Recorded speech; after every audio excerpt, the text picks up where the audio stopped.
So we have George says, when it comes to casual kilt wearing, are there rules that you think are okay to bend/break? Wearing, he's using an example, wearing a lower on the hips or or on a different spot on the knee. That's what he's using it as an example. Sure. Casual kilting does change the game a little bit. Yes. Yes, I think there are rules you can bend. I would say bending more in the accessories than with the kilt itself necessarily. I probably still I would not bend, break, or even like twist, whatever. Anything you want to do to it. I would not bend the rule of wearing it to the knee, meaning top of knee to middle of the knee. I would not wear it below the knee. To me, that's a hard stop. Maybe if I wanted to only wear a particular kilt casually, I'd get it a little bit shorter to wear a little bit lower. But I don't love that in general, because then you're stuck wearing it for just casual. You do wear your utility kilts lower, though, yes? Yes. Which is not the same question, but... Correct. Yeah. What rules would we break, though, for casual kilt wearing?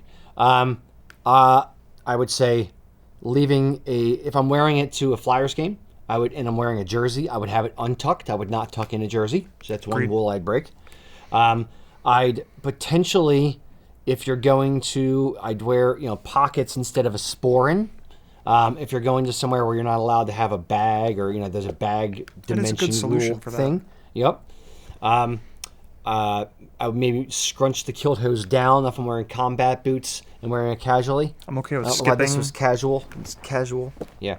I'm skipping hose often if I'm doing really casual. Like, this is relatively casual. Yeah. But I am wearing hose. But, like, if it's t-shirt or if it's a hoodie, I'm okay with no hose. Yeah.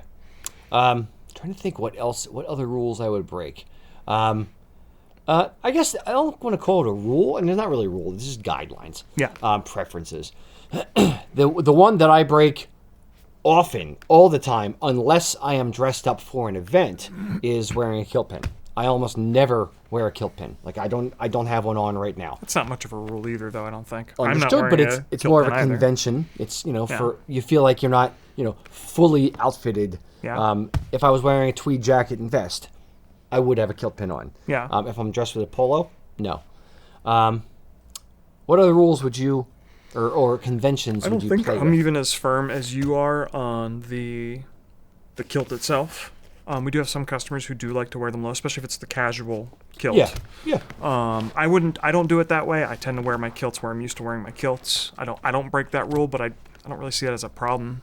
I see it as a problem insofar as if you're going to wear it low, then if you got it to wear traditional height and it's middle of the knee or top of the knee, and then you want to wear it 2 inches lower, it's 2 inches longer on the bottom. Therefore, that's the rule I wouldn't break. So I would say if somebody's getting their first kilt and they're not sure what they want to do, I tend to lean into the rule. You should only break the rule if you know what you've got one, you know what you like.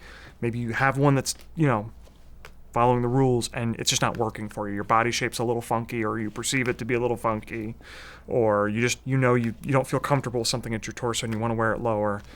With formal, there are a lot more rules, but casually, and if you know what you want. Yeah. I tend to agree. It's if you're just starting out, follow the conventions, follow the rules. There's not really rules, but the conventions, and then learn what they are. The thing that I find it's kind of telltale sign of someone who's new to wearing kilts is that they don't look as well put together because they're just getting into it. And that's not, I'm not casting shade. I'm not, I'm not trying to be too harsh, but they don't look as well put together because they don't understand the rules. So they're breaking rules kind of willy-nilly without understanding what they're doing and why they're doing it, and doing it with flair. They look more nervous, more pensive. So I'd say try to understand the conventions, try to understand how it is typically worn, and do that. Once you've worn it enough times and you understand the conventions, then you go, okay, well, I don't like kilt pins, so I'm not going to wear a kilt pin. Or I do like flat caps. I'm going to make that part of my outfit. That's what I'm going to wear with my kilts, even though flat cap doesn't necessarily go with a kilt. Or, things like that. But you've already established you know what you're doing, and you're confident and you're comfortable. Then you start playing with the conventions and with the nuances of the outfit. Yeah. Yeah. What rules do you think can be broken versus which ones are fixed? Get down in the comments and fight over it. Be nice, but definitely fight over it.